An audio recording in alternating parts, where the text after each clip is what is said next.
আসসালামু আলাইকুম everyone, welcome করছি নতুন আরও একটি ভিডিও দেখার জন্য। আশা করছি সবাই ভালো আছেন। আমার আজকের ভিডিও আপনাদের জন্য পুঁই শাক দিয়ে ডাল। রেগুলার রান্নাকে আপনারা যদি একটু মনোযোগ দিয়ে আর সাজিয়ে গুছিয়ে রান্না করেন তাহলে কিন্তু খেতে অসাধারণ লাগে। আর সেই রকমই একটি ভিডিও আপনাদের মাঝে আজকে শেয়ার করতে চলেছি। আশা করছি ভালো লাগবে। তাহলে চলুন আর কথা না বাড়িয়ে শুরু করি। প্রথমেই প্যানে তেল দিয়ে দিচ্ছি পরিমাণ মতো, সয়াবিন তেল নিয়ে নিয়েছি। এর সাথে দিয়ে দিচ্ছি পেঁয়াজ কুচি বড় সাইজের একটি। পেঁয়াজটা একটু নরম হয়ে আসার পরে এখানে দিয়ে দিব রসুন বাটা 1 টেবিল চামচ।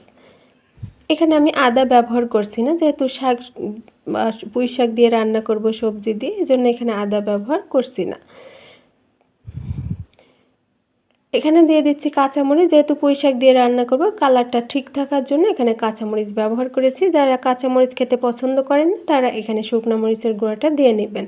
সাথে লবণ দিয়ে দিচ্ছি স্বাদ মতো, আর দিয়ে দিচ্ছি হলুদের গুঁড়া 1 টেবিল চামচের মতো, আর সাথে হাফ চা চামচ দিয়ে দিচ্ছি জিরার গুঁড়া দিয়ে খুব ভালোভাবে মশলাটি কষিয়ে নিচ্ছি।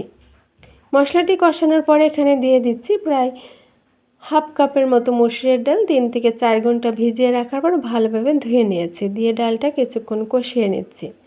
ডালটা কিছুক্ষণ কষানোর পরে এখানে দিয়ে দিচ্ছি পুঁই শাকের ডাঁটা। এই ডাঁটাটি মোটা ডাঁটা ছিল, এখানে এজন্য আমি 3 থেকে 4 ভাগ করে নিয়ে নিয়েছি। একটি ডাঁটা এরকম ছোট করে নিয়েছি। ডালের সাথে মসুরের পুঁই শাকের ডাঁটাটা খুব ভালোভাবে কষিয়ে নিচ্ছি।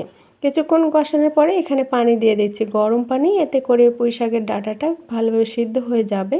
তো 50 থেকে 80% মতো সিদ্ধ হয়ে যাবে, আর কালারটাও ঠিক থাকবে। এখানে গরম পানিটা দেওয়ার চেষ্টা করবেন।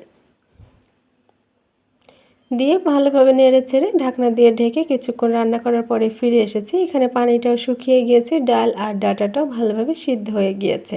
এখন দিয়ে দিচ্ছি পুঁই শাকের পাতা। এটি ভালোভাবে ধুয়ে নিয়েছি। এই পাতার কালারটা কিন্তু ভালোভাবে থাকবে, অর্থাৎ একই কালার থাকবে। আর একই কালার রাখার জন্য এখানে অবশ্যই আপনাদের গরম পানিটা ব্যবহার করতে হবে। আর যেহেতু এখানে আমি কাঁচামরিচ দিয়েছি, এজন্য এই পুঁই শাকের কালারটা কোনো চেঞ্জ হবে না।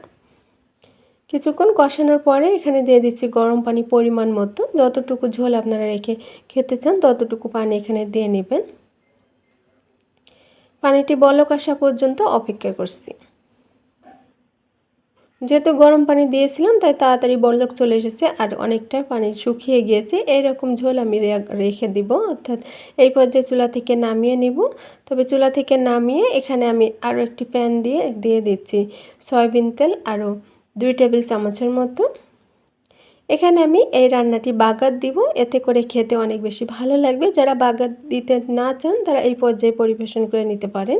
আমি এখানে রসুন কুচি আর পেঁয়াজ কুচি দিয়ে ভালোভাবে বেরেস্তার মতো করে এটি চুলা থেকে নামিয়ে নেব।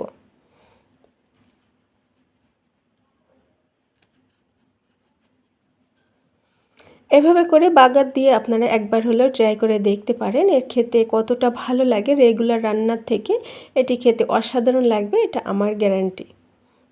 পেঁয়াজ বেরেস্তা অর্থাৎ রসুন পেঁয়াজের বেরেস্তাটা হয়ে গিয়েছে। এখন এটি চুলা থেকে নামিয়ে এর উপরে দিয়ে দিচ্ছি। কিছুটা দিয়ে দিয়েছি, আর কিছুটা আমি পরিবেশন করব যখন তখনই দিয়ে নেব। দিয়ে নেড়েচেড়ে দিয়ে জাস্ট 1 মিনিটের মতো এটি বলক আসার পরে আমি রান্না করে নিব। তারপর এটি চুলা থেকে নামিয়ে নেব। এর কালারটি আপনারা দেখে অবশ্যই বুঝতে পারছেন কত সুন্দর হয়েছে, আর পুঁই শাকের পাতা বা ডাঁটার কালারটা কোনোভাবে নষ্ট হয় নাই।